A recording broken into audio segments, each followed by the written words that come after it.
I hope you don't mind if I come to me. I'm lonely as could be. So if you ever really need a friend, I'll be right here with you. I'll pass by every now and then. I'll check up on your feet. Everything will be right. You and me in paradise. Still on the night, stop shining bright. All I wanna do is hold your hand. Everything will be right. When we in paradise, still up at night, stars shining bright. All I wanna do is hold your hand. Keep it tonight. Everything will be right. You and me in paradise, still up at night, stars shining bright. All I wanna do is hold your hand. Keep it tonight. Everything will be right. That was Ever Ready, Freddie McGregor. Okay, let's take another track. Yo, this is Lady Rose. Shout out to the sweetest music. Make sure you don't stop.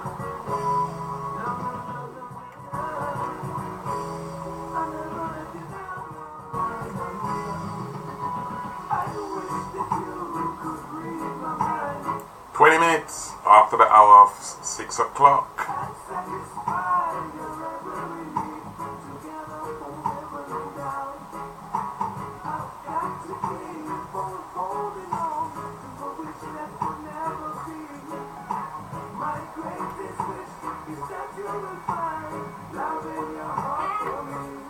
Secret lover, save a little love for me. Secret lover, what is to be with me? When thinking of you, I'm rolling all over, shining for the world to see. My mind is made up of willing and able, so bring all your love to me. What people don't know, they won't understand. So come here, let me hold your hand. Secret lover, save a little love for me. Secret lover, what is to be with me? I know 104.1 across the capital, across the globe. Omega. temperature rising, I'm losing control. I need you to have a glow. And when I can see the stars in your eyes, I know that I found the one, my secret lover. Save a little love for me, secret lover. Definitely live across the capital, across the globe.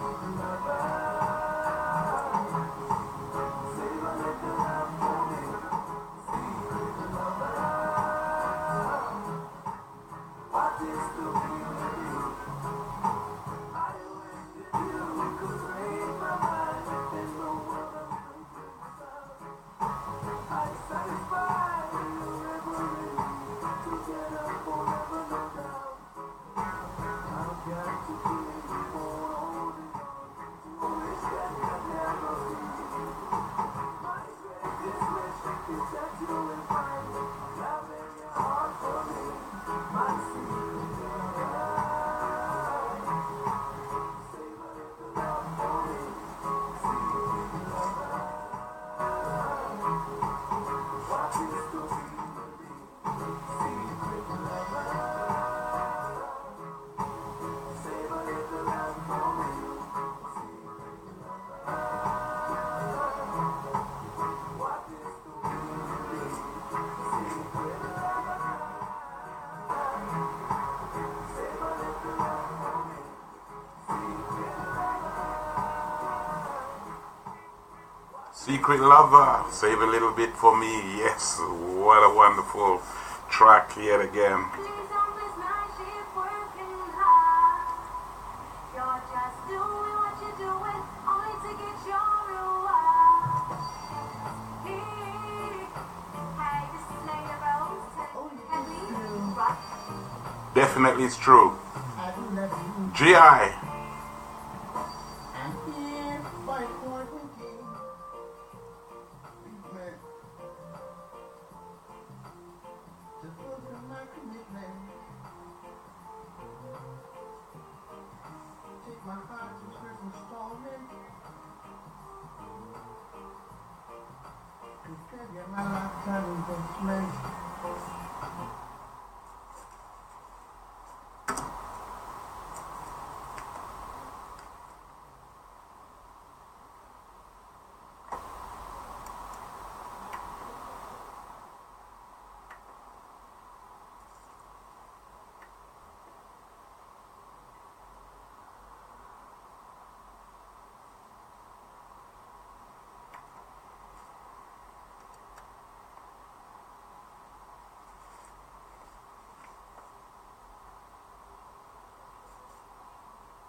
25 minutes after the hour of 6 o'clock.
You gonna be ready for 6 8? Okay. Okay.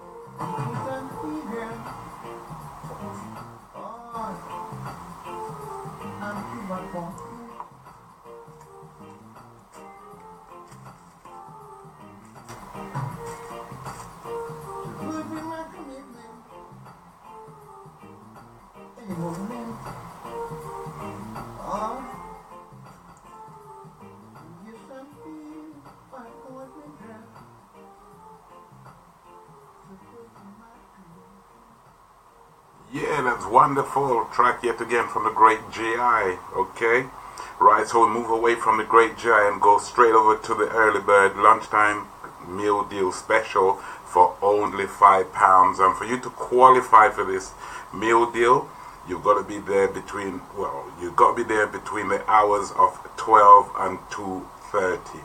Telephone number 0208 902 4154. And don't forget, as I said, you can phone up for the meal and then you can go over there and collect it between Monday and Friday, 12 to 2:30. And it's only £5. Every week me tell you, say, here we go. Just go over there and buy a whole for the whole week, you know what I mean? And you don't have to go over there too regular. You just put it in your fridge. And the address I hear you ask is 109 Raglan Court, Empire Way, Wembley, HA9. ORG. Okay? Alright. Okay, so in another 3 minutes time we should have Yvonne Roberts with me. So what I'm going to do is play another track. So here goes.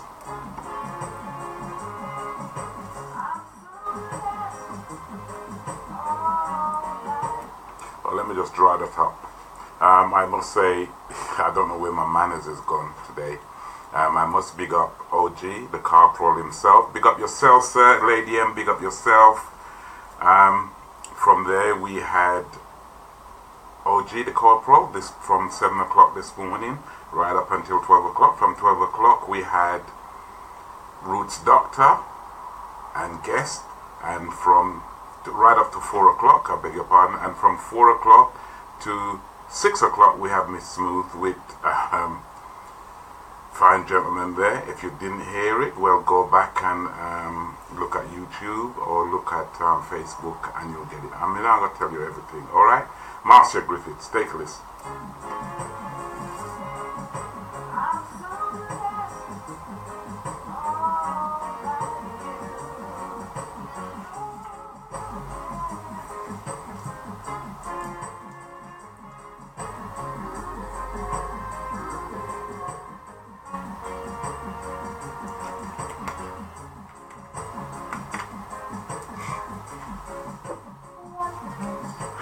You got 1 minute. Okay.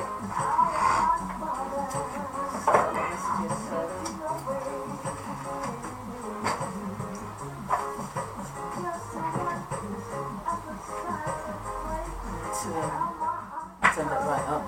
Okay.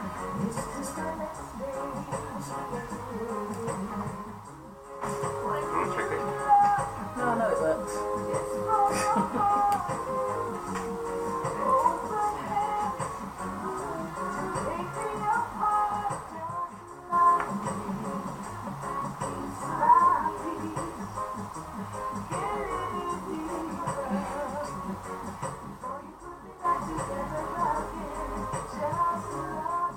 So everybody can see me now.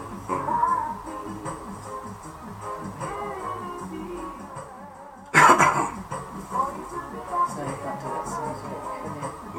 You can't do that silly thing again.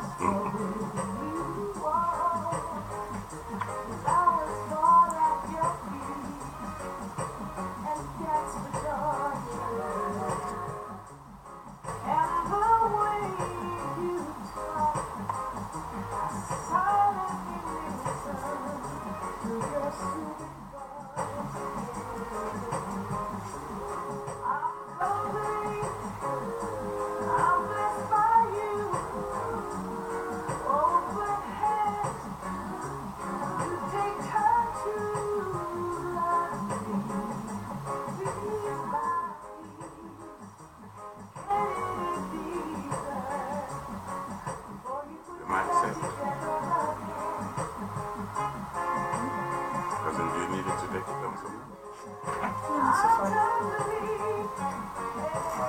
Okay.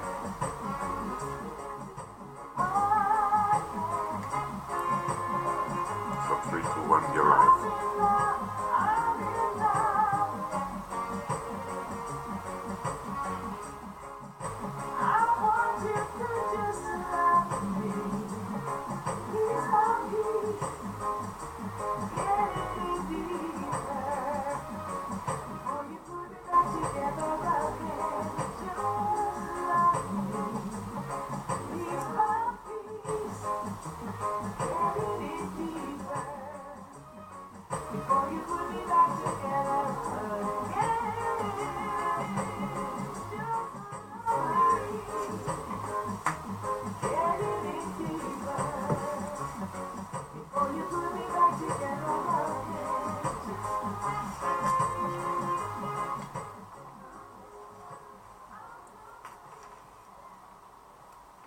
Okay, right now we're overrunning by 2 minutes. This is the... Okay, good afternoon, Yvonne. Good afternoon, DJ Headley. Yeah, okay, we're live. Hello, the family legal hour. Yeah, I'm telling you. Okay. So, what do you want to talk about today? Well, it is coming up to Christmas, but listen to this. Did you hear? Do you know about this? I'm gonna play it for you. Leave it. It's Thursday. It's 6:30. It's the Family Legal Hour with Yvonne Roberts and DJ Headley. What about that? Okay. Okay. It lets people know. It lets people know, so I can't comment. That's right. Okay. It is coming up to Christmas. We understand that. And I thought we'll delve into, let me see, on finance. Okay. But we can. I suppose the thing is that Christmas comes up, and it's a season where many businesses will be looking to make their greatest profits. Correct. So there will be lots of temptation out there, lots of things to spend your money on. Mm-hmm. So if you have children, they're always going to want toys, they're going to want gadgets, you'll want to buy them some new clothes, new shoes, coat, and obviously for seasonal things as well. So away from August, where you spent all your money on the new school uniform, then you've just had trick-or-treating, so maybe parties for the Halloween, and then there's bonfire night, fireworks. So at this time there's a lot of pressure on the purse, but the big spend for many people, even if you're not a Christian, is it's a cultural holiday, and there are other religious holidays around this time, so it's a big spend time this time of the year, and that can put a lot of pressure on the family finances. Okay. I know we prematurely gone off to what we did. Would you like to introduce yourself and tell the people what you're about? Okay, so my name is Yvonne Roberts, and I have a company called Wide Hour Probate Consulting. I am a paralegal, having 30 years in the court service. So yeah, that's really where my expertise comes from. It's just doing that face-to-face, day-to-day of helping the court service users with their inquiries and processing their applications, and having to have the understanding of law to that.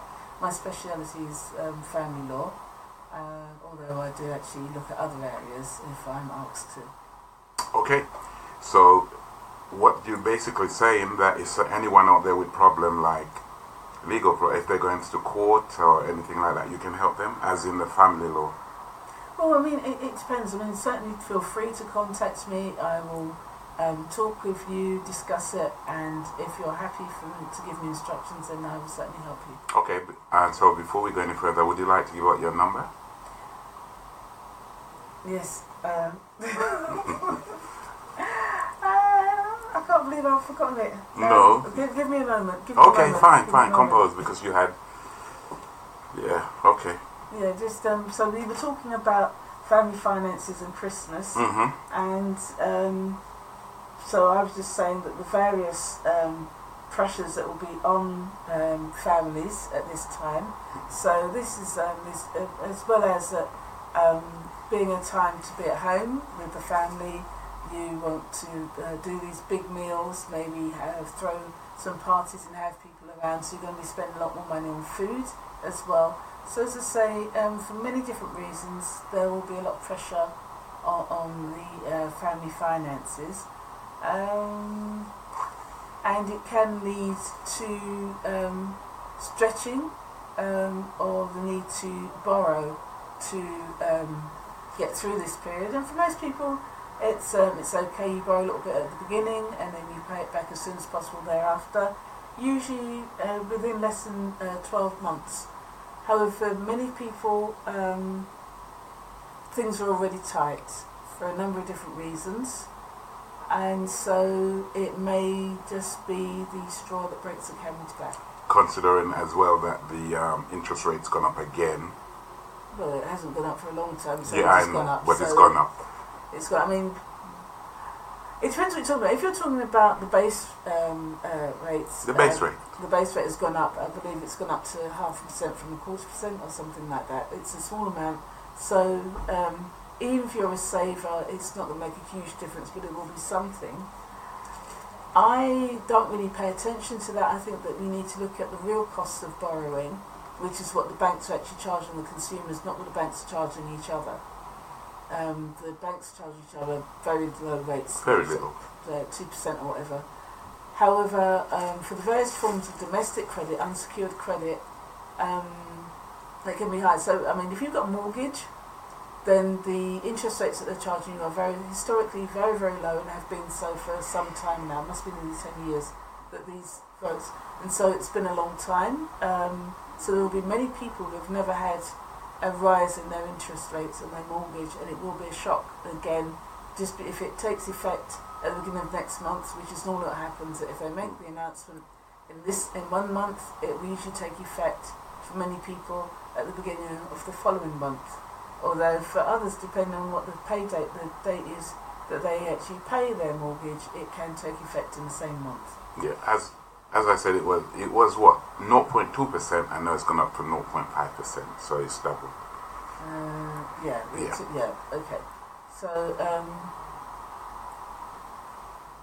So for many, it won't be a huge amount, although mortgages are a lot bigger than they used to be. So there are many people with very, very large mortgages, and so even though it's such a small amount, mind you, if you can afford to pay the mortgage, hopefully you've not sort of maxed out on your limit, but it may just be a sort of a slight adjustment. For others, where they're already at the limit of their income expenditure, it can be a significant challenge. As I say, particularly with the timing just before the Christmas holidays, when there are so many seasonal expenses. So I suppose the thing really to look at is if you're working and you're not getting a particularly high income, you've got family responsibilities, you may be eligible for working tax credit, and that's a thing that is paid based on your income and your responsibilities, and there's a formula, and you can apply for that, and you have to have been in work for, I believe, a minimum of 16 hours, and if it's a couple, I think one of them has to be working, or between them they have to be working for 30 hours. And then, as I say, it depends what you get, and if you've got children, then you get an allowance for those as well. So that can make a significant difference. The problem that we have is that there is a new program being rolled out where all the various types of financial support given in the way of social security are being rolled into one program called the Universal Credit. And the biggest thing with Universal Credit is the delay that it takes in implementation. So that they expect it to take, so if you make your application, it's approved, it can be up to 6 weeks before you receive any monies. However, for many people, it has been much longer than that. It can be 10 weeks or more, and that is sufficient to put you in a risk of homelessness, because if you have arrears of 8 weeks or more, then the landlord is entitled to cancel the contract, withdraw the tenancy, and pursue you for the arrears in the courts. So oftentimes they're not really interested in pursuing you, they'd much rather evict you so that they can let the accommodation to somebody else who's willing to pay. I know the Labour Party cross party has gone and said, well, listen, the 6 weeks is far too long. 6 weeks, yes? Mm-hmm. Yeah, the 6 weeks was too long, so they're trying to bring it down to a month now, which seems to be better, but it's not as, it shouldn't be that long either. Well, yeah, I mean, I don't really understand why it should take so long. I'm not going to go into the wherewithal of it. No, I However, understand. The amount of distress that must cause, if you're already in financial difficulties, to then be in a situation where you potentially have no income coming in for that would cause great hardship. So there are systems in place which can address that. Let me see. This is Omega 104.1 across the capital, across the globe. It is 16 minutes to the hour of 7 o'clock. Destination 8 o'clock. This is DJ Headley. I'm Ivan Roberts, sitting in the hot seat right now. This is the Family Legal Hour. Yeah, so I'm sorry I'm not as organized as I might normally be, because I don't actually have a ring binder, which makes life a lot easier to find things and divide it. It's Thursday. It's 6:30. It's the family legal hour. Yeah, there you go. That's what it is. It's Thursday. It's the family legal hour. Right then, so there is, okay, no that's not it. There's something about hardship payments. I'm trying to find the documents to explain how that works. I mean, Shall I take a track? I was just about to ask. Okay, if you get any music right. going there, Here it that would goes. really help. So if you listen to rustling paper.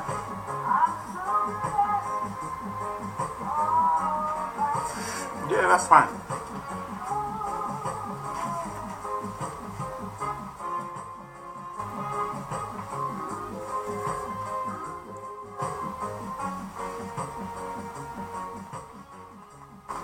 I'm going to say big up to Darryl for the tremendous work he's doing, and you really need to look at his website and help the gentleman, because for what he's gone through, you really need to help within the community. All right? Okay.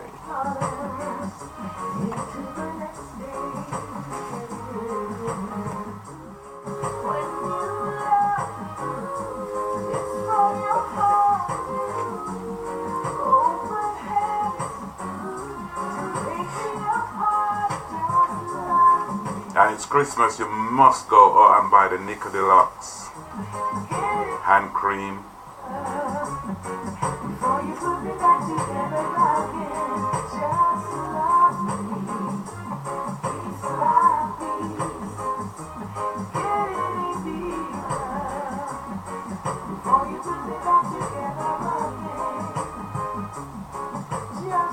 King Lion, big up yourself, sir.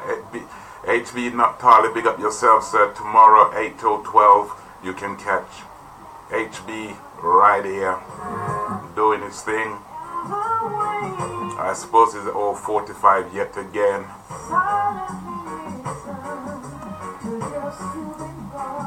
Knowledge for Life, tomorrow, 12 till, I'd say 12 till 4 o'clock. King Lion.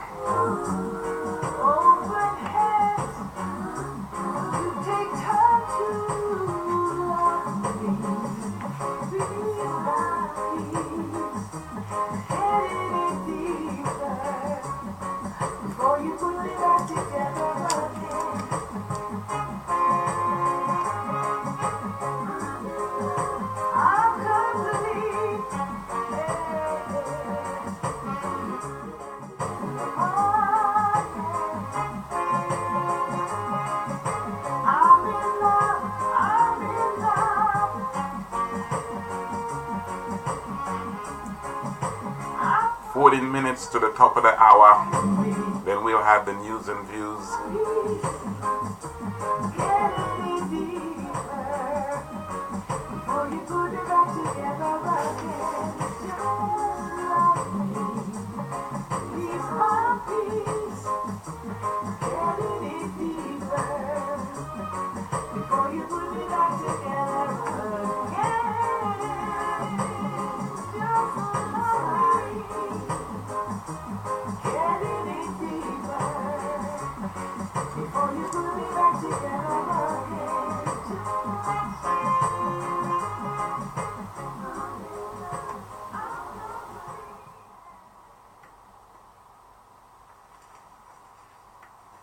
It's Thursday. It's 6:30. It's the family legal hour with Yvonne Robertson, DJ Headley. It's Thursday. It's 6:30. It's the family legal hour with DJ Headley and Yvonne Roberts. Ready? Live. Baby, come as you are, with all your heart. Okay, let's draw that up. The time now is about 12 minutes to the hour of 7 o'clock, and we've got a lot to get through on this particular evening. So let's go. Yes, so as I was saying, so there are lots of things that can happen. So the first thing to do is to ensure that you've applied for or inquire about any benefits that you might be entitled to if your income is insufficient to meet your needs. So it could be that you may be eligible for housing benefit, you may be eligible for council tax assistance, and once you're in the system, then other things will start to apply.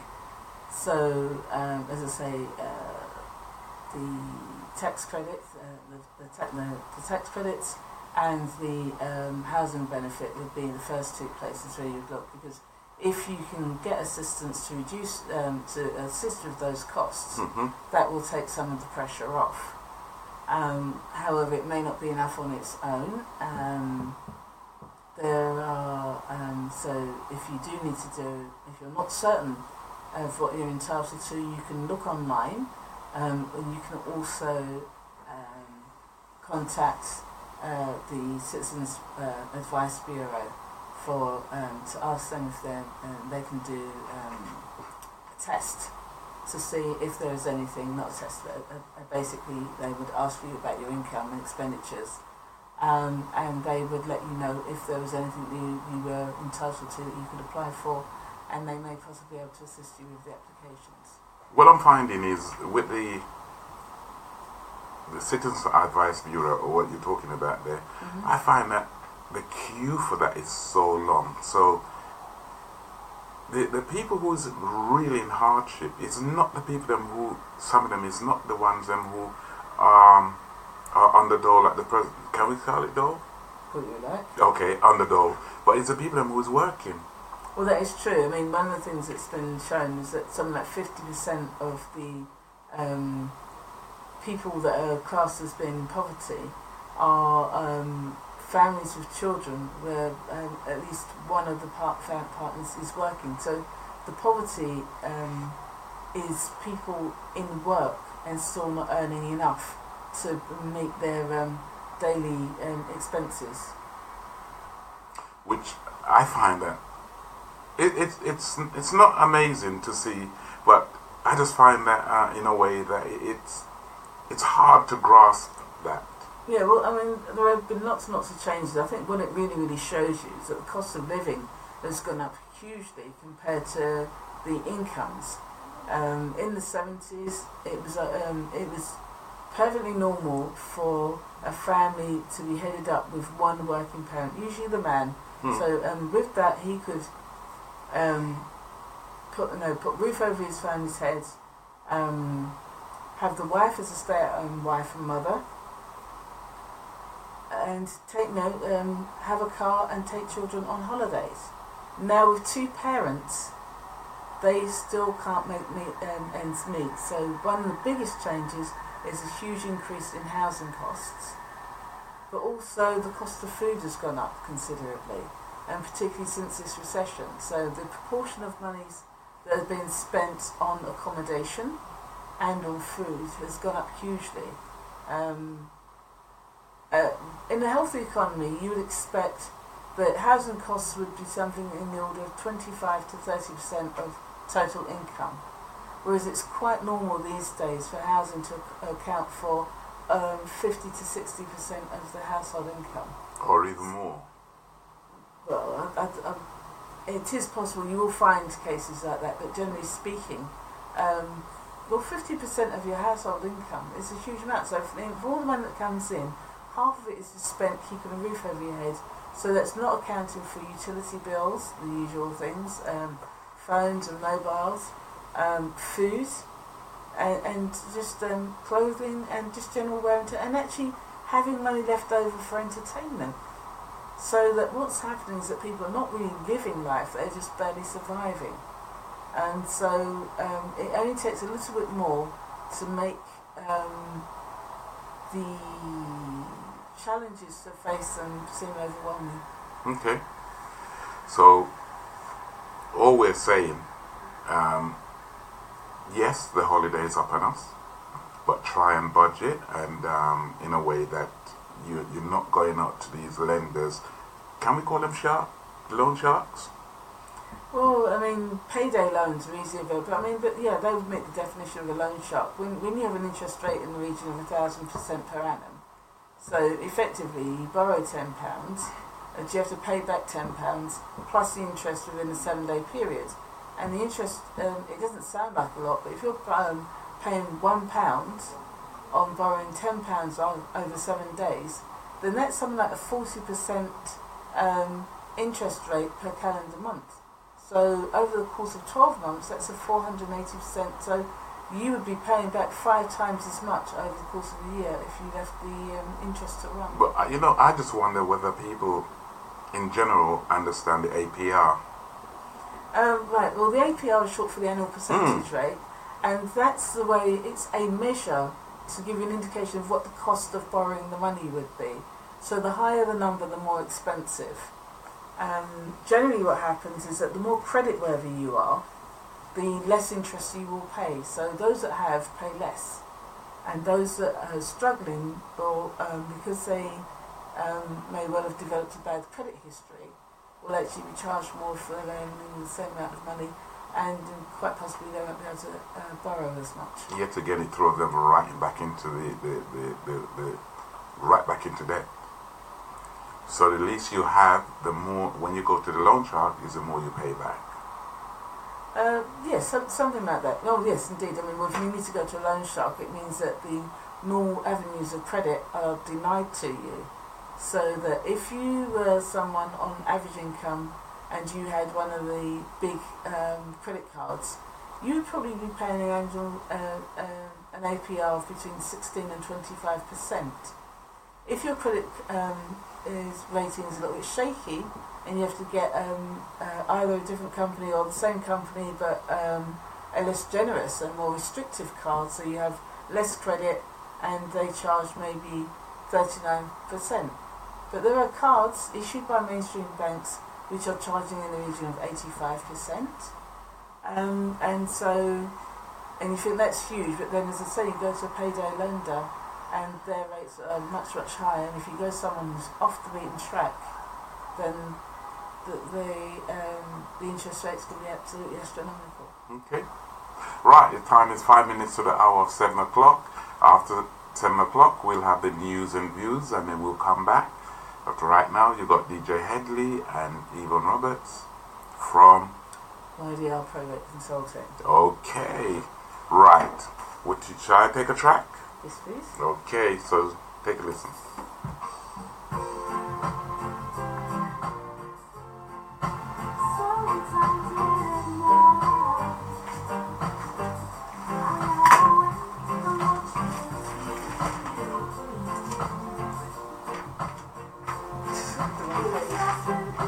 I had the wrong page. Just remember. Okay.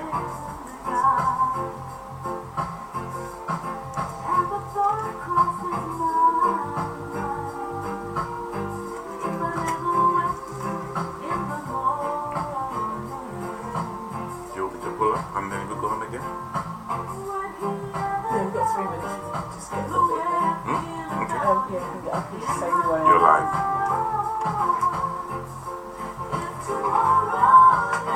Okay. Get Alright back. then. So, just to give you the information that was missing earlier, so you're listening to the Family Legal Hour this Thursday. My name is Yvonne Roberts from YDR Private Consulting. If you want to contact me, and you can either call into the studio on 07539 968 143, or you can contact me directly on 07456 877408. And finally, if you wish to contact me by email, you can do so on ydrprobateconsulting@outlook.com. Okay, and if you phone the studio, which is 0753 9968 143, you will not necessarily go on air if you don't want to. Okay? Fine. Okay, you want to continue? Yeah, so as I was saying, that if you've got issues as to your income, and you've not yet got yourself into debt, or even if you do find yourselves in debt, one of the first things to do is to find out if you're eligible for any kind of assistance, whether it be council tax, whether it be through the housing benefit, or whether it's any of the tax credits. So I suppose if you're old enough, it's going to be a pension, tax credit if your pension is inadequate or your state benefit is inadequate, working tax credit if you're in work, and any other assistance. So if you're unemployed, there'll be job seekers allowance, and there is also a thing called ESA, for which I at the moment I cannot remember what the acronym stands for, and there's PIP, which is the personal dependence payments if you're receiving care allowance, and so there are things that you can look to see if you're eligible for any kind of assistance. So let me see, 2 minutes ago. So what else is there? If you do find yourself in debt, don't panic. One of the things you need to do is to identify it and just contact your creditors and see what they can do to assist you. After the break, when we come back, I will talk to you more about what can be done for you, and what can be done to you, and what your options are should you find yourself with an insurmountable debt. Okay. This is Omega 104.1 across the capital, across the globe, www.omegafmradio.co.uk. Any more music? I can take a track.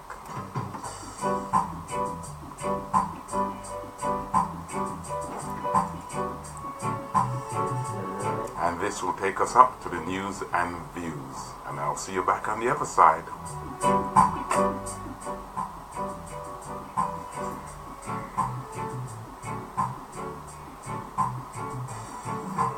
These are the eyes that never knew how to smile into the dreams of my life. And these are the arms that long to lock you inside every day and every night. Girl, is the soul of which you take control. Don't you see I'm trying to show love is blind. Oh, show and tell, just what game I play when I wanna say I love you, girl. So show me and tell me whether you feel the same way too. Say you do, baby.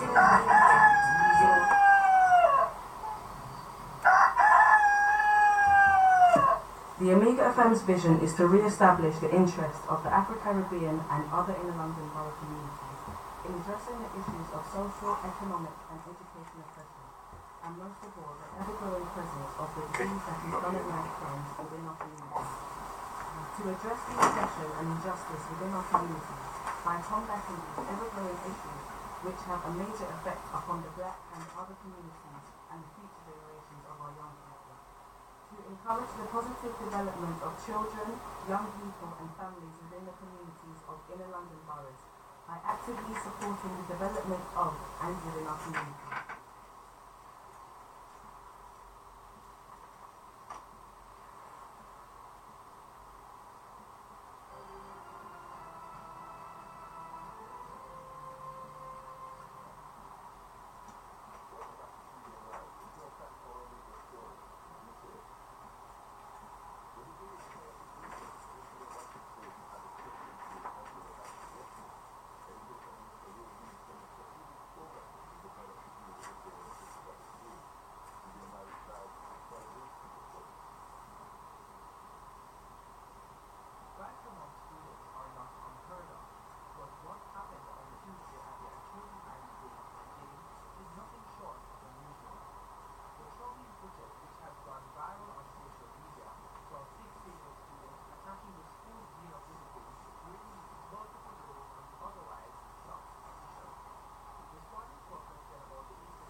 was on there.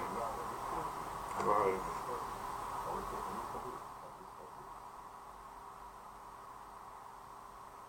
Treating with persons battling mental disorders who may also commit crimes such as murder. TVN Live sought an update on the case surrounding the 76-year-old grave digger from St. Anne, William Patterson, who was stabbed to death by a man said to be of Gransound mine in October.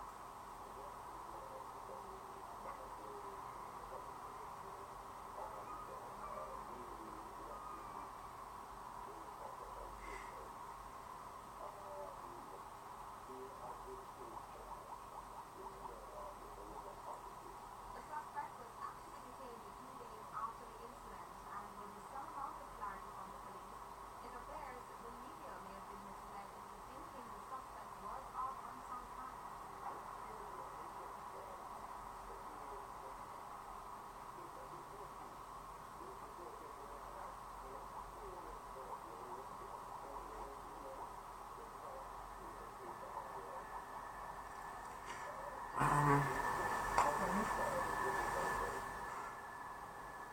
With this news now, where they had the man today, well, he had mental problems. Psychology surrounding mental disorders, and just about any homeless person is categorized. No one is not put in the community. You see what happened? The suspect had never That's what we were talking about last time. That's what we were talking about last time. You know, they were talking about what was happening in Jamaica. You know, the money's going out of the country. If there is See disruption what's or happening? life threatened. It's been like that for a long time.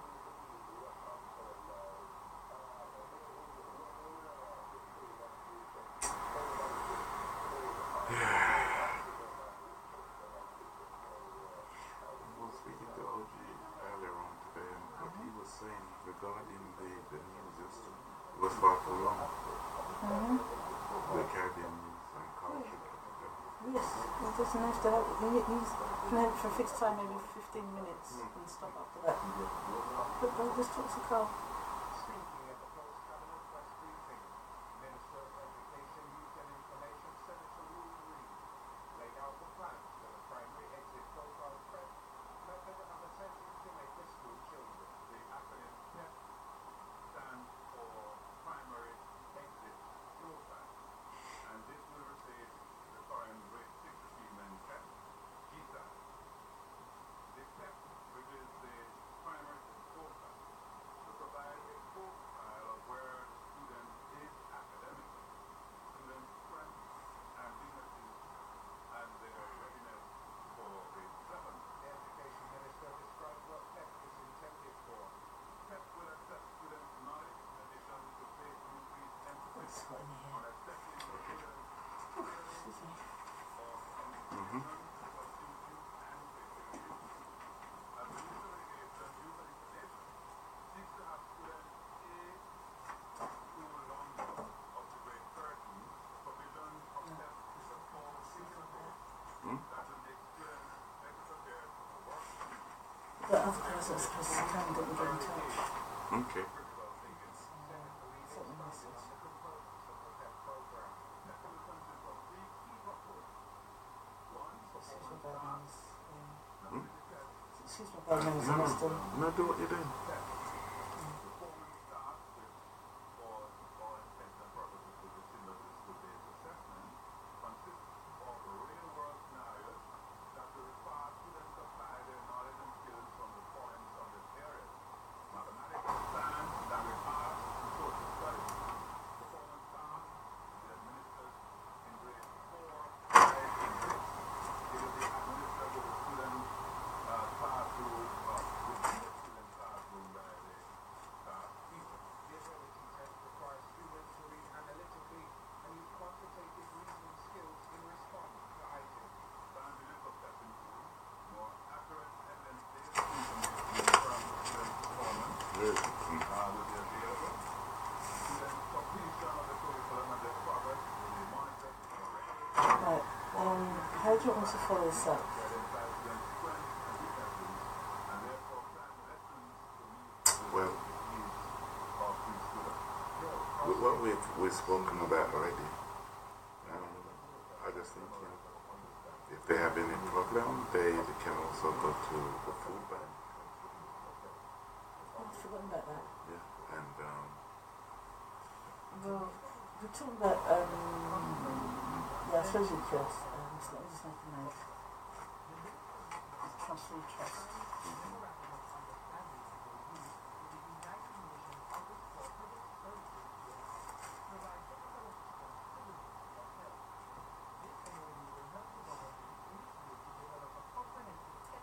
Yeah, I can get my laptop out. okay. Because I was just really going to focus on debt, but I think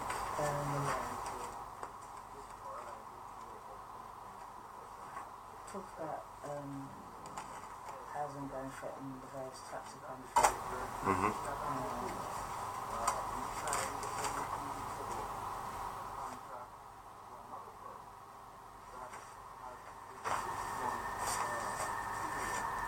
And then I've got another one about paying your debts.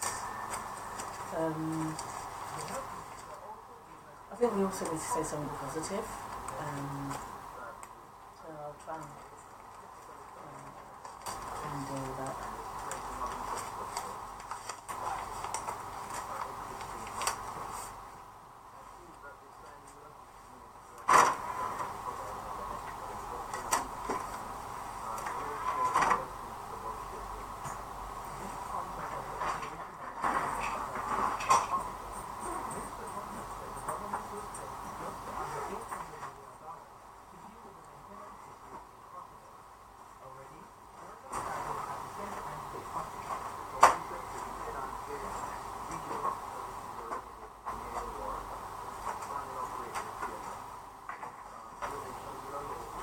Sorry.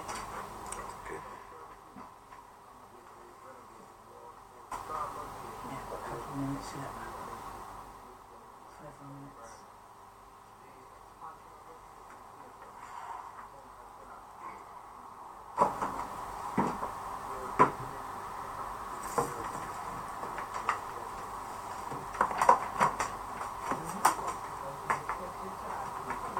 Love the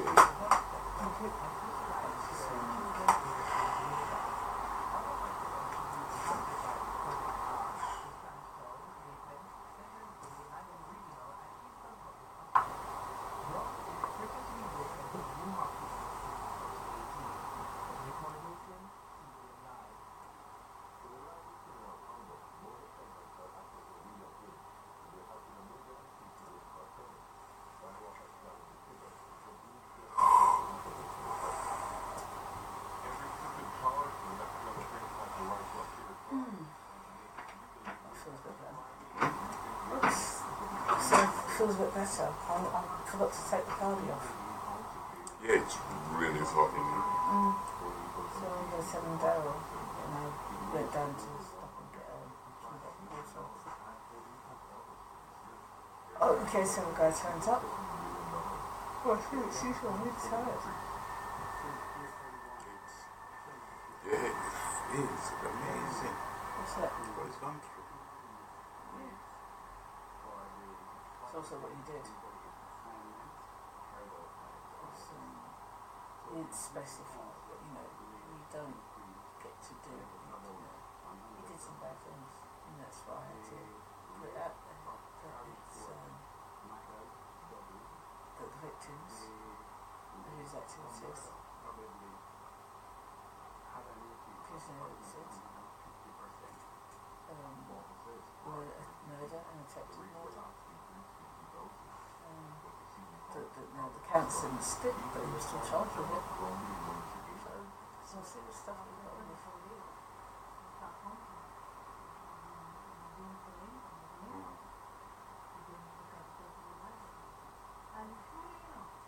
There's part of me that wanted to ask him, you know, what did they do when they shot him 20 times? So, like, arms and legs, presumably. So I'm not going to go there. Oh, I'm not going to go there. There are other people I can talk about, like that guy that where I just got a little bit recording, and he says, you know, it's sort of bad things. He said, you know, oil was poured onto a man's face. yes.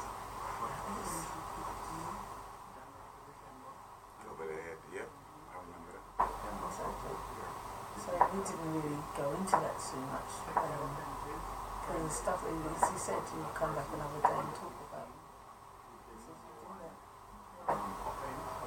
Because the things that he's saying to these kids is so bad, it's turning them around. It's making them reconsider.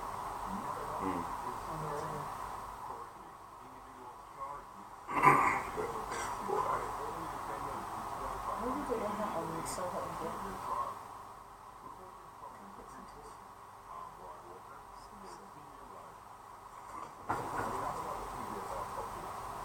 You've got 2 minutes.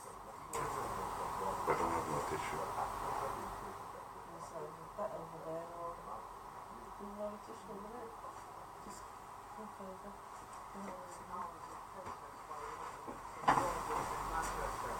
Regarding issues they are facing as a result of the mining activities of the Jamalco plant. Progress is being made in connection with the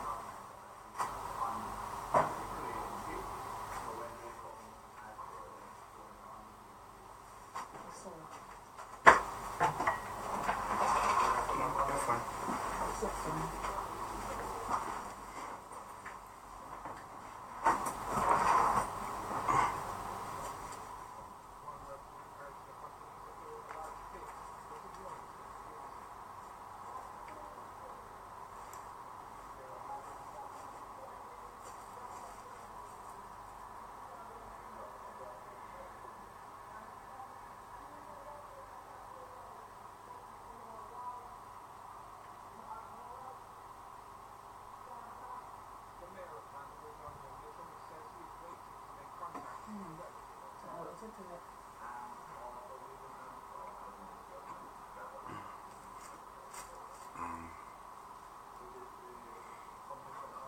What I'll do is I'll play a track before we go back on.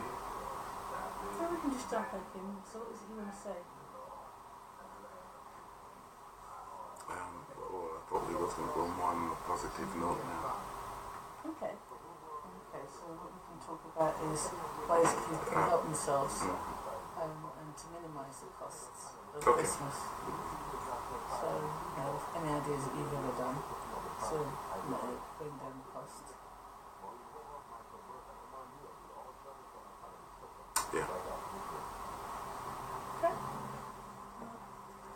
Your life.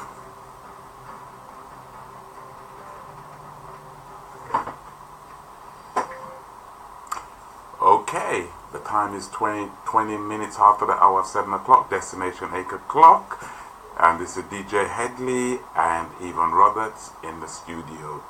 This is 104.1 across your capital, across the globe. This is the Family Legal Hour. Yvonne, before the news and views came on, we was talking about family debt.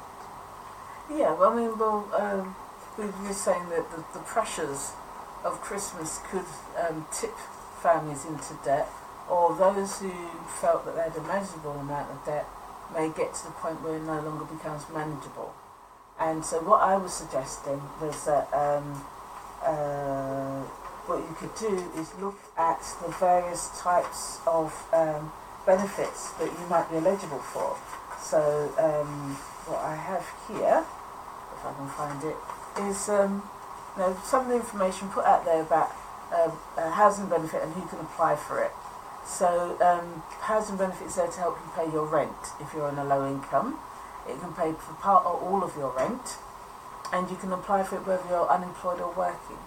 Okay. So this is the important thing. Mm-hmm. It doesn't cover things like heating, hot water, or energy or food, but it's just the actual rent. So it's the cost of putting a roof over your head. There's you can apply if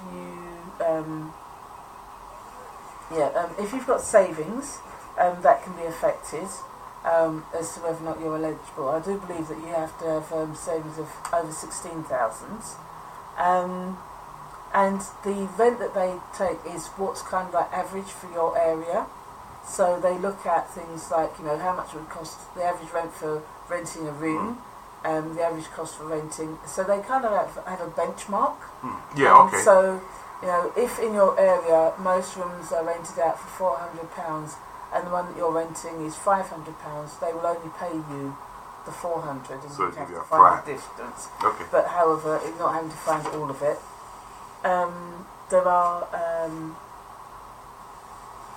views as to overcrowding and how many rooms you should have, because there is this bedroom tax, so that if you have a spare bedroom, and the way that they calculate it is the number of people it should be. So if you're an adult couple, you should have one room to yourself.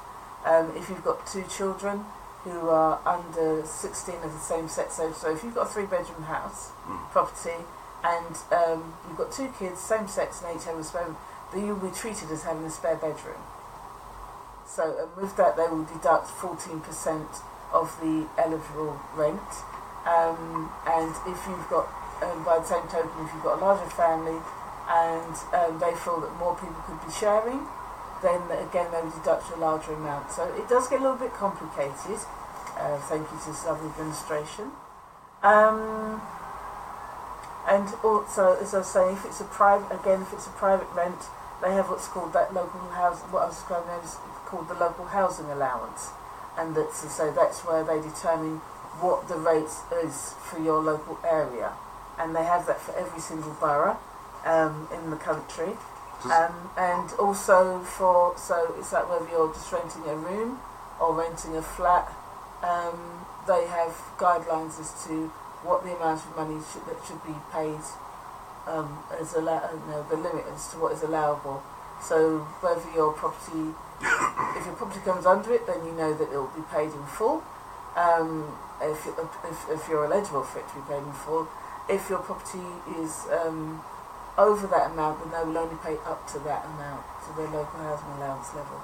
Okay, this is what I'm not understanding, and I'm trying to get my head around this. Now, I'm looking at, is this a grab back for money from the council? It's not the council. Or the government?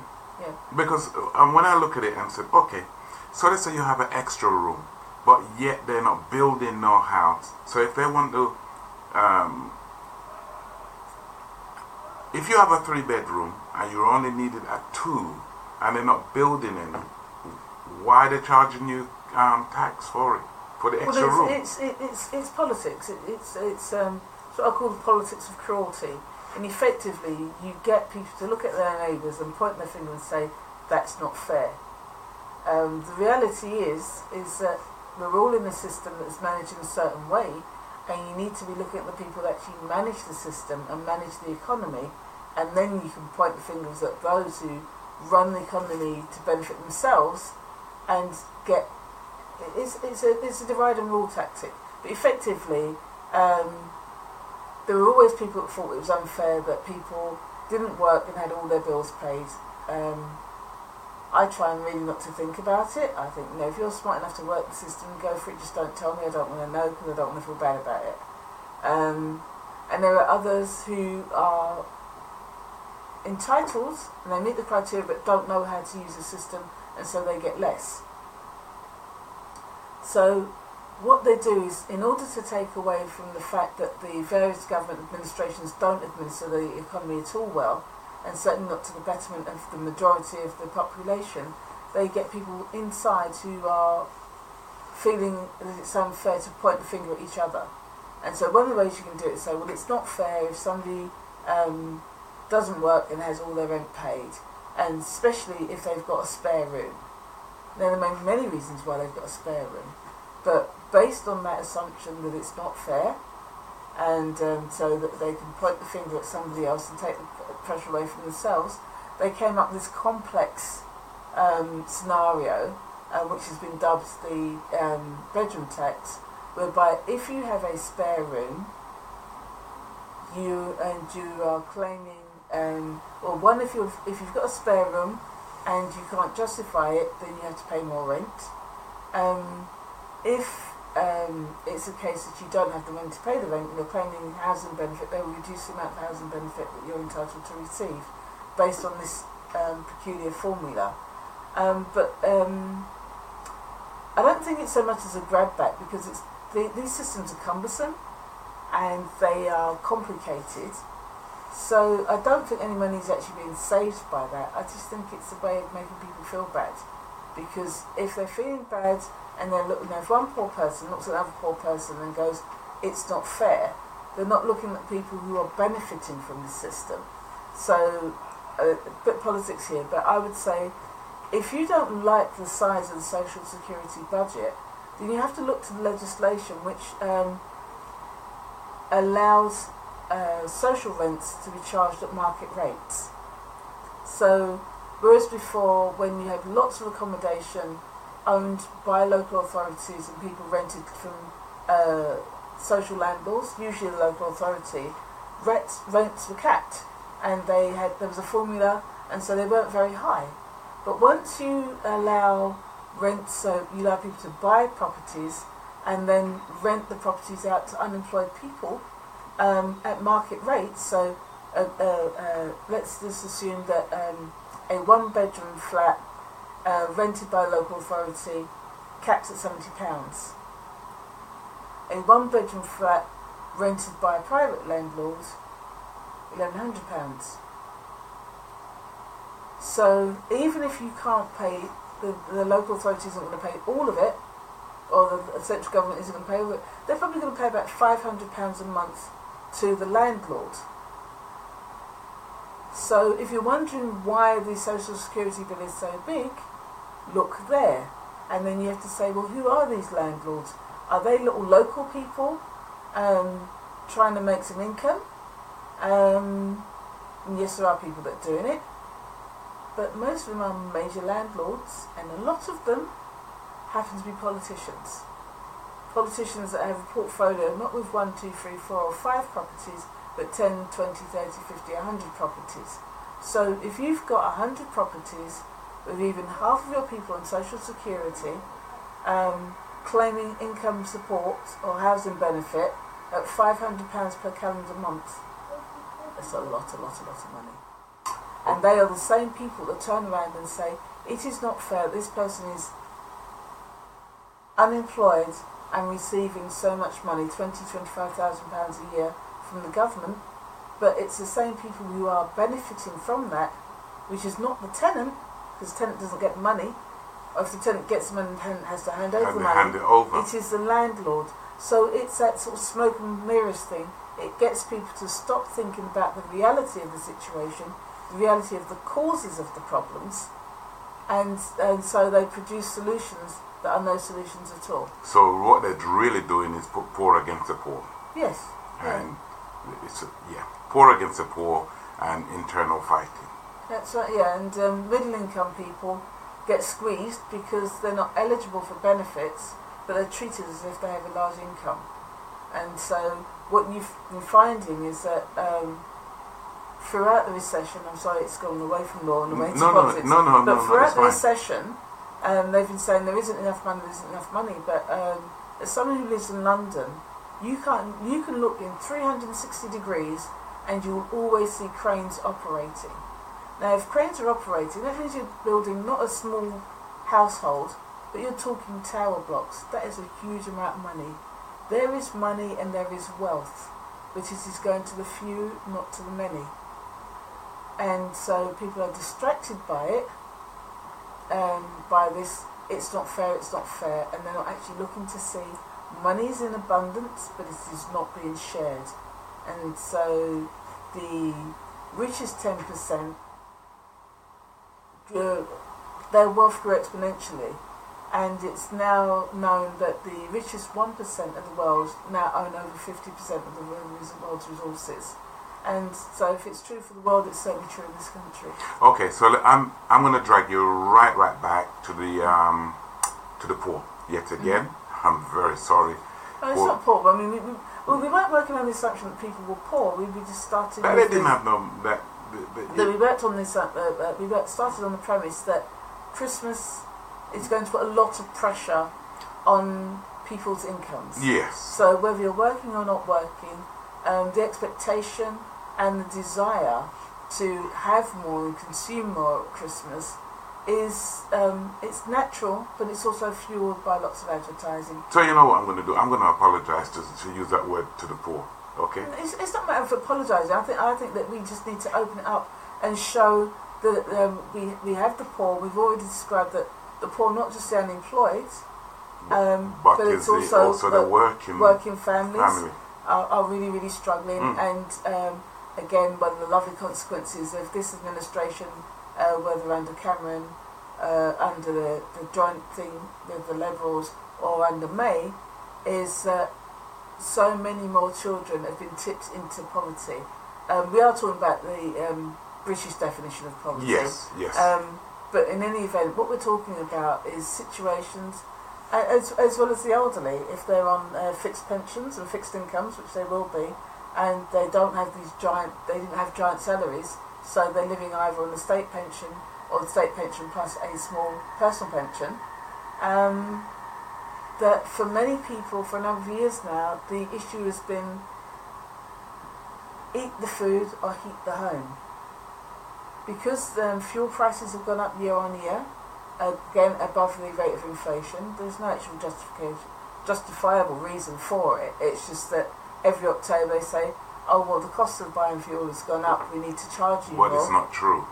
Well, it may or may not be true, but conversely is that when the cost of fuel goes down, there is no, you're not reimbursed, or B, your fuel and it's don't not go being down. passed on. Exactly.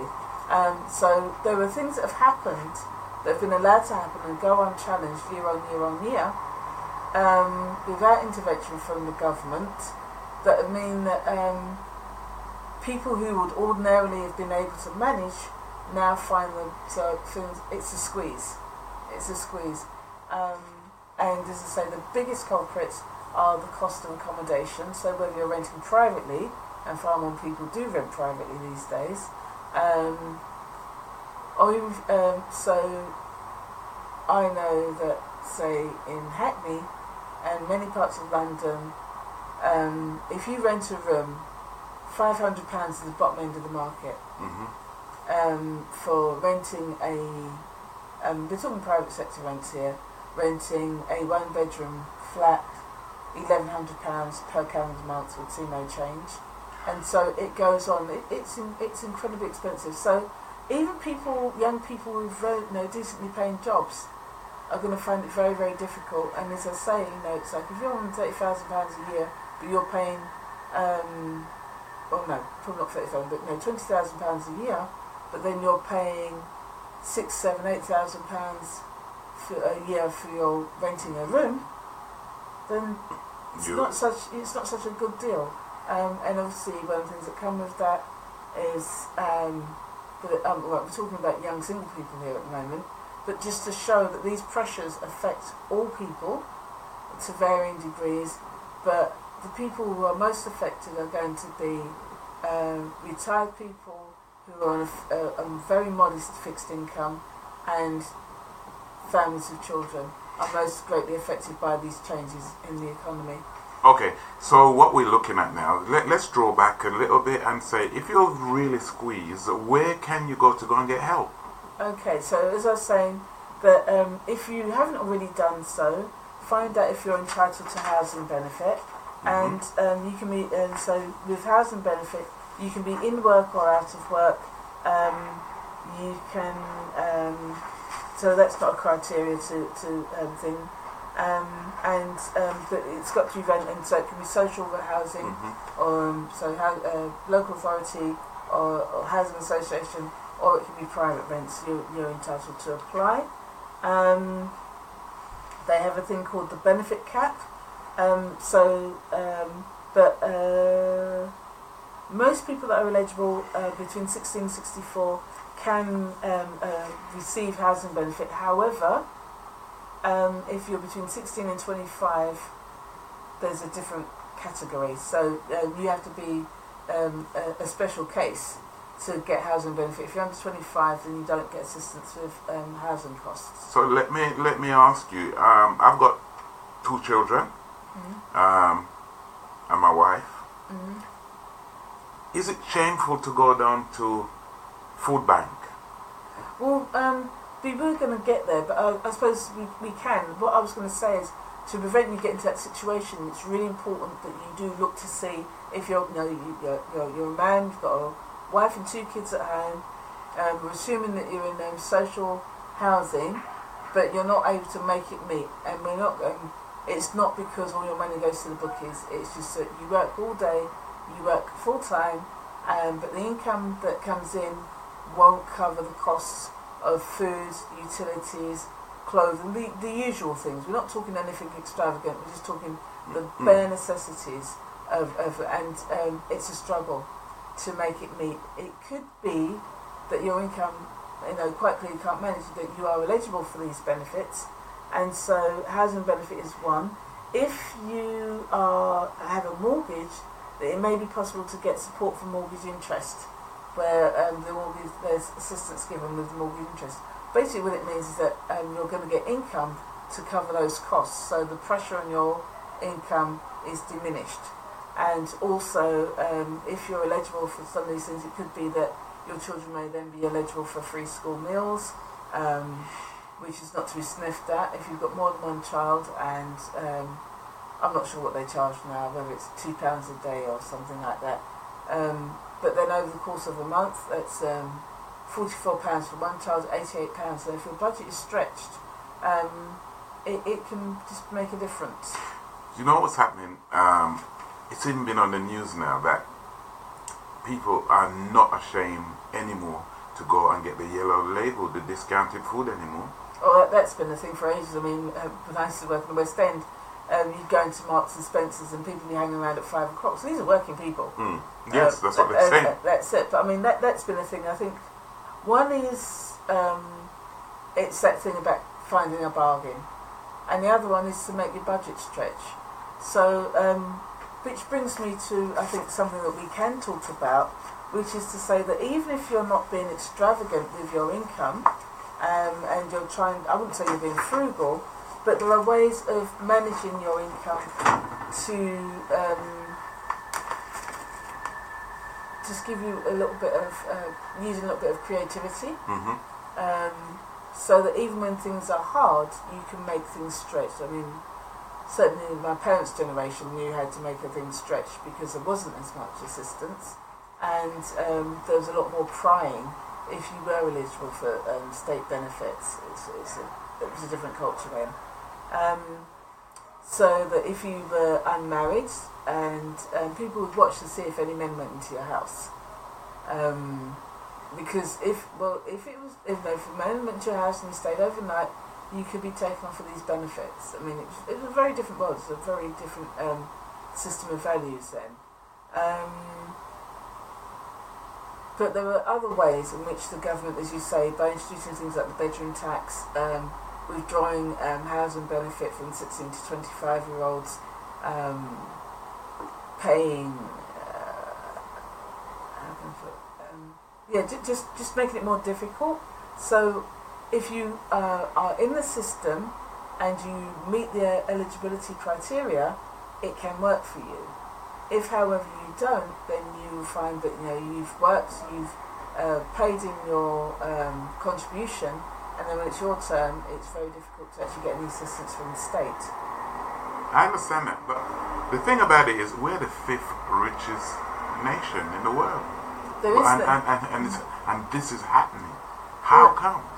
Well, as I say, it's the way that the wealth is structured, the fact that people don't know how wealthy the country is in real terms, and they don't know how many tax breaks and tax perks the wealthy have. I mean, there is a saying, the rich people say, taxes for the small people. So, if you have a good amount of wealth, you don't need to go into PAYE, so pay as you earn. If you're working for an employer, you get taxed immediately.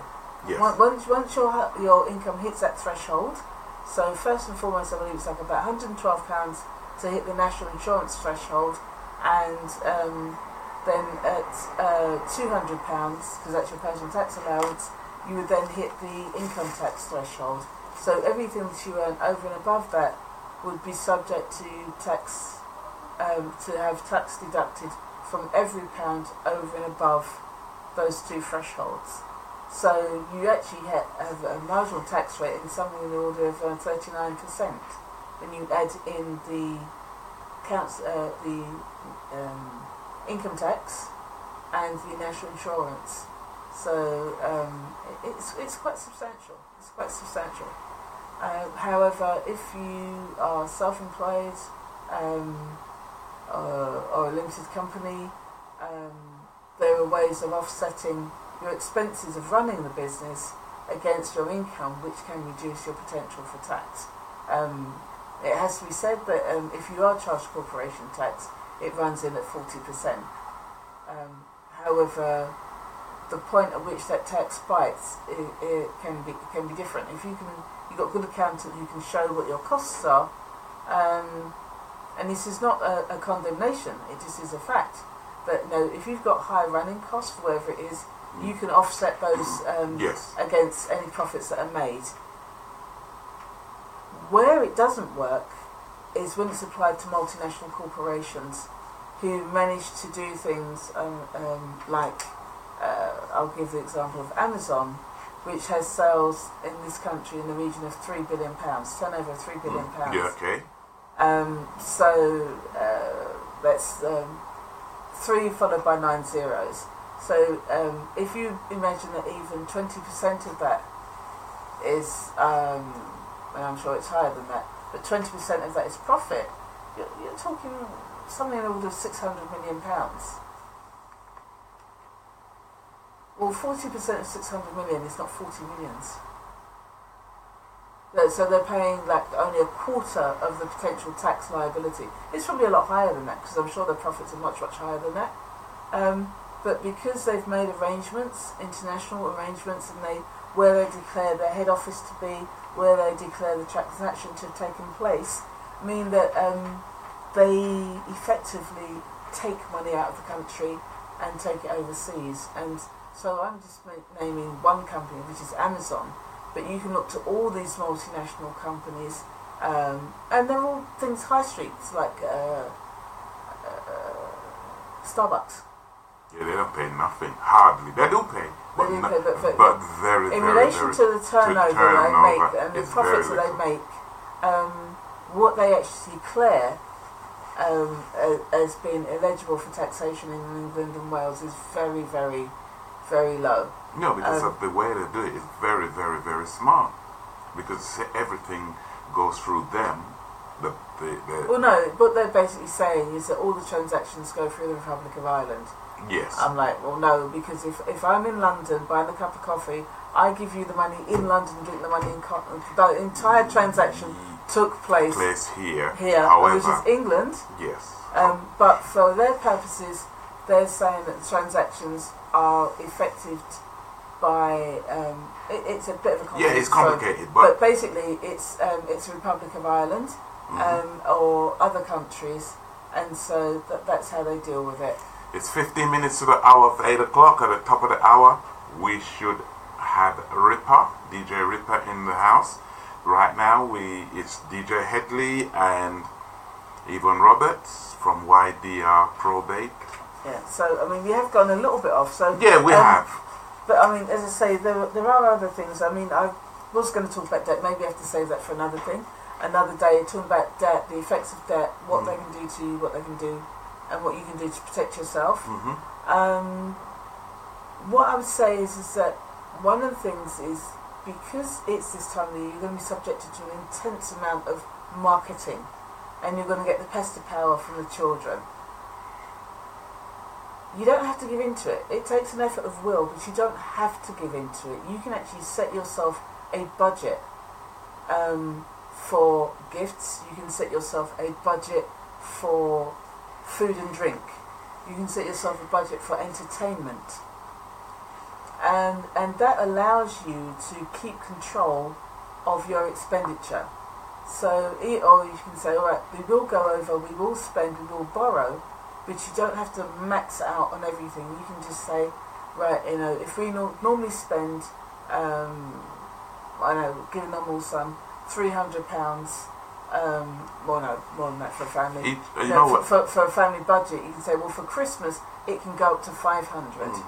And you'll think, well, how do you do that? But it's like, if you know how to bake, if you know how to make things, so you don't have to go out and buy mince pies. If you know, you can you can make it a treat for the family and have the children engaged, so they're actually doing something they're not playing with expensive toys, you can limit the number of expensive toys. You can sort of have a discussion with your children as to say you can have one costly toy, and then you can say, but then with that you'll say, well, maybe we'll have a board game, so that you actually get the family to sit together and provide entertainment, communicate with each other, rather than everybody be in their own bedroom with their own TV, their own hi-fi, their own computer games. You can do things that will bring the family together, which strengthen the family and cost very little. So, like, well, Monopoly might create havoc. No, I know what to do. Go on. Buy some books. Well, books are good. But Yes, and and then families sit around the table where each and everyone reads to each other. From there, don't have an expensive meal, and you just play games. Yeah, I mean, and as I say, that one of the ways of managing your budget is that if you're a family that has lots of ready meals prepared, you buy bulk ready meals or you buy lots of takeout, then what you can do is move from that to say, make takeout a thing that is a treat. So it's like maybe back in the day it would be like Friday, end of week, not cooking, everybody's happy with that. So and also the choices. I mean, back in the day, the choice was like fish and chips, fish and chips. Exactly. Whereas now there is so many different meals. Other things it can be is if you don't want to make your own pizza, just go and buy a supermarket pizza, which will cost maybe £5 or something like that. Shove it in the oven for 15 minutes instead of picking up the phone and pay. However much, and then the same for the just when you're doing your food shop, buy for your Friday evening. And bring it in, and so there are lots of small things that you can do which over the course of the year, other things that we would say would be maybe to have a saving plan. Some people will save with a specific company, pay the money in every week. Others will... May I pull you up there? Remember the company where everybody was, well, not everybody because I wasn't involved in it. Park. Yeah. And they went bust. And they went bust. Yeah. I'd rather just open an account and put it in a account and don't touch it. Oh no, but some people find that the daily pressure of life, or just the sheer pressure power of children, mean that they don't exercise that discipline. But if you put in a company like that and then all of a sudden you find that they've gone bust, then it's more heart-wrenching than anything else. But generally speaking... But not only that, one more thing there, and the interest, you give them your money, the interest that they're making from it, and to give you back the same amount which you put in with not even a penny extra, I find that very hard. I know, but as I'm saying is that people are not like you. There are people who are very, very disciplined with money, and there are far more people who are lacking that discipline, and others, just the pressures of life mean that if they don't put it away where it's somewhere that they can't touch it, it will get spent. So this way they know that there will be food, party food, whatever, the indulgences that they can't have every week will be there. So in that year, yes, they did go bust and many people were affected. However, whether that company was resurrected or other companies took their business, I'm not sure. But for those people who can do it, it means that their children are guaranteed to have Christmas food at Christmas. It's not necessarily the cheapest, it's not necessarily the best way, but it ensures that it actually happens.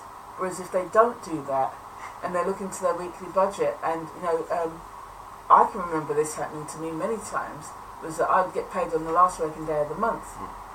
But because I had a direct debit, the money was taken before I broke up for Christmas. So when I went to do the shopping, it wasn't there. Okay, I'll give you Can I give you a story? Okay. Yeah. I'll just explain Go on. why, or as much as it seems like a bad thing to you, for many families, it is a thing that works. Okay, here's a story.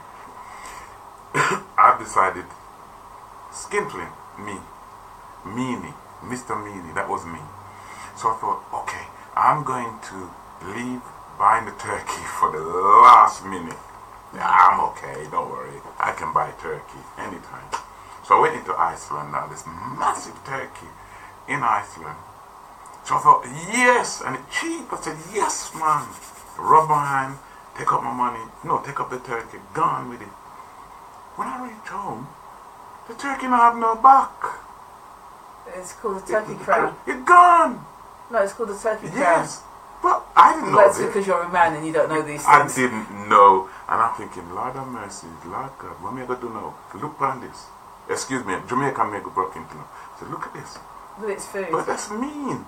I mean, I could have bought a turkey long before. Have it well prepared, or have it well, whatever. I thought, nah, I'm going to Well, wait. no, till- I mean, I thought, I'll wait till the very last. yeah, but And then go and get it cheap. And see? Turkey crown. But a turkey crown, the thing about the turkey crown is that there is no waste, so it's not necessarily a bad thing. The whole, I mean, I'm not a great fan of turkey anyway, and I don't understand why you want to buy a bird that's as big as your child and spend all day cooking it and nobody's going to eat it, or you have to eat turkey sandwich, turkey soup, turkey bread pudding, turkey everything for another week. I don't understand that logic. But I did find myself a bit put off and put out, because I did find, I was a bit shameful to say, how come I bring the turkey crown come when I could have bought a turkey? Even if it wasn't all that big, I could have bought a turkey. Yeah, well, don't worry, but you bought something. Do you know, to my mind, I think that's just a waste of energy. Truthfully, it's just like there was food on the table. I mean, if the turkey crown wasn't big enough to fit, if you've got 18 people and it's only fit for 12, then people are going to get smaller portions. Yes. But generally speaking, there's a huge amount of excess at Christmas, and people buy way too much food, and it gets wasted. Now, some people are very good at taking this, but the jokes about turkey sandwiches, between Christmas and New Year's Day, in which case I have another turkey, another huge joint, and people come round. I don't get it. I mean, I think you buy enough food to maybe make 2 meals out of it. But if there's only 6 of you, why do you need a £12 turkey?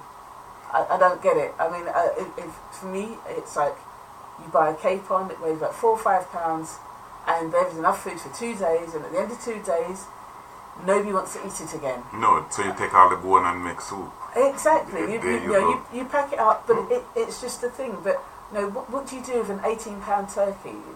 It's bigger than your child.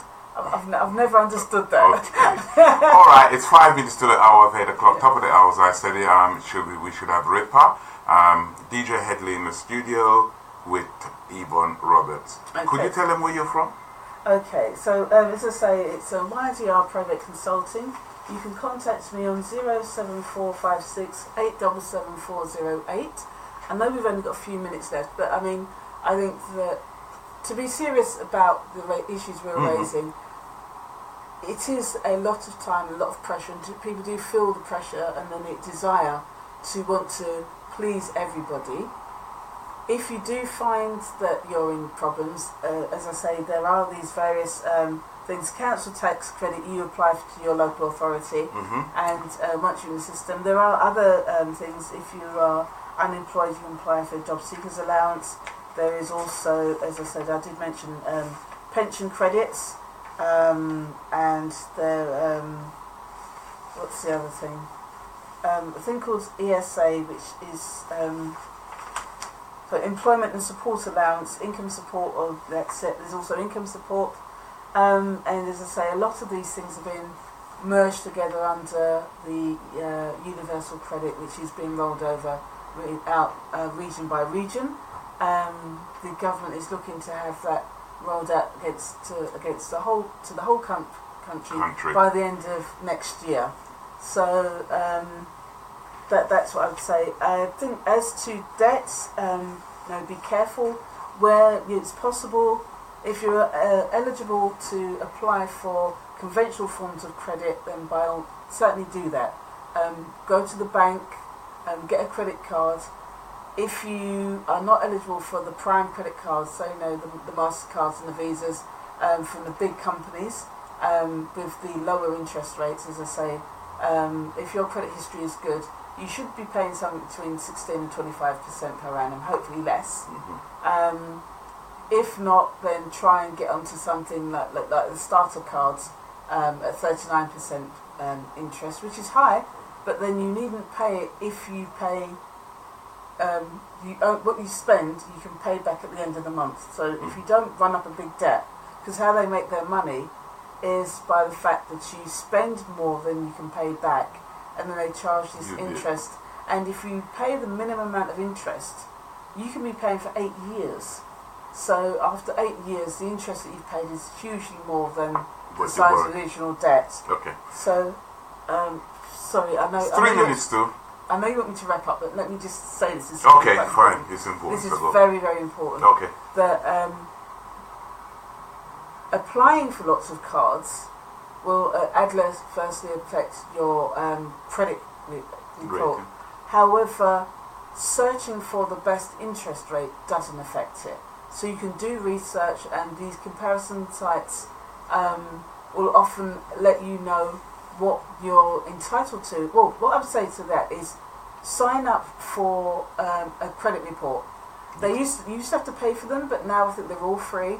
Certainly there's a company called Model, which is free, and I believe the other two big companies are now offering their services free. So you can sign up, and every month they will give you a report to show whether it is, and they will actually give you advice as to how to restore your credit history record if it's poor, to get it up to a level so that you can be eligible for the better quality and the less expensive forms of credit. Okay, we just got to wrap up now because it's 3 minutes too. Before we wrap up, could you tell the listeners, audience out there, what the service which you offer?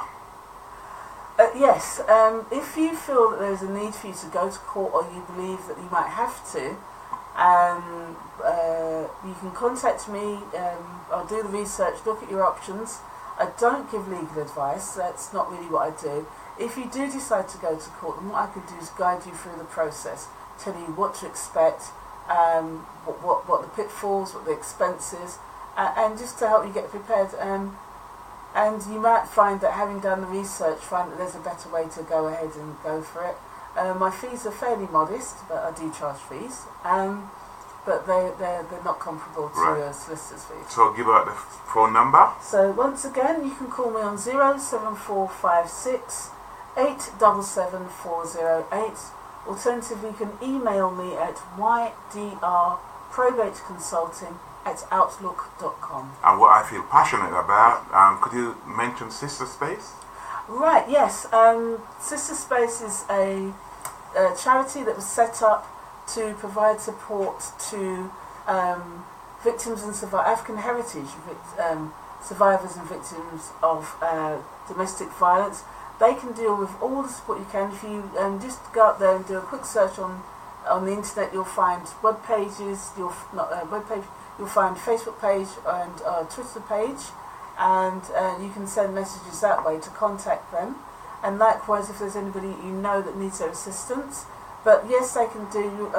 Also, you'll find that they will do specific fundraising events. So if they want to provide, say, Christmas presents and a Christmas meal to the children of the survivors and victims, or to take them away on a break, you can find the GoFundMe equivalents, the charity GoFundMe equivalents, and make their donations there. So thank you very much. Thank you very much. Next week, you should have DJ Headley. I might invite Yvonne back. I don't know.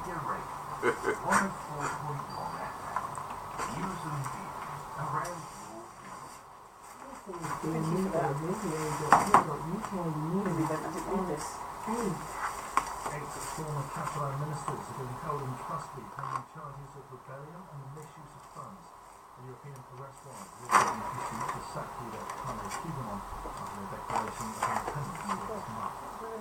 Unbearable mortgages face bigger monthly payments. Bank of England's cut interest rates from 4%, the first rate in more than a decade. And the UK could earn more from their mortgage, but Mark Carney says it's positive news.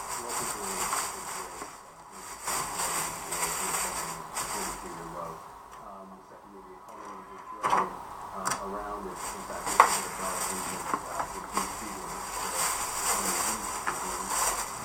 admitted lying about his wife and child dying in a Glencore tower fire to claim over £12,000 from the victim's fund.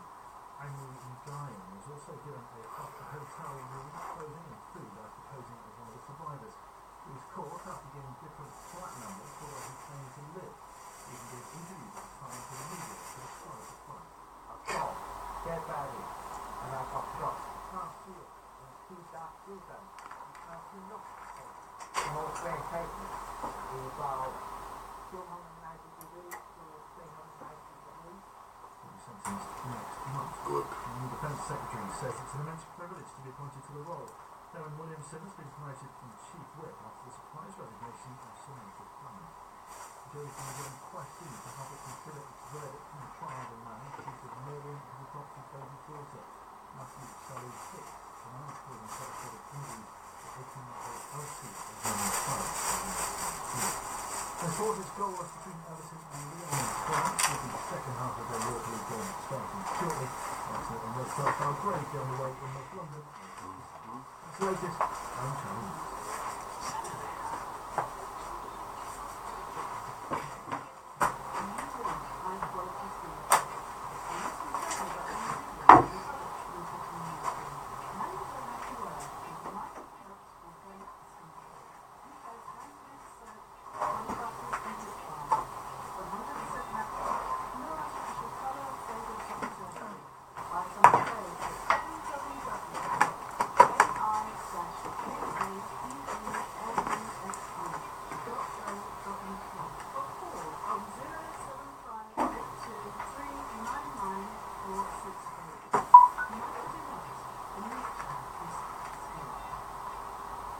Oh gosh.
Oh boy. Yeah, I'm good.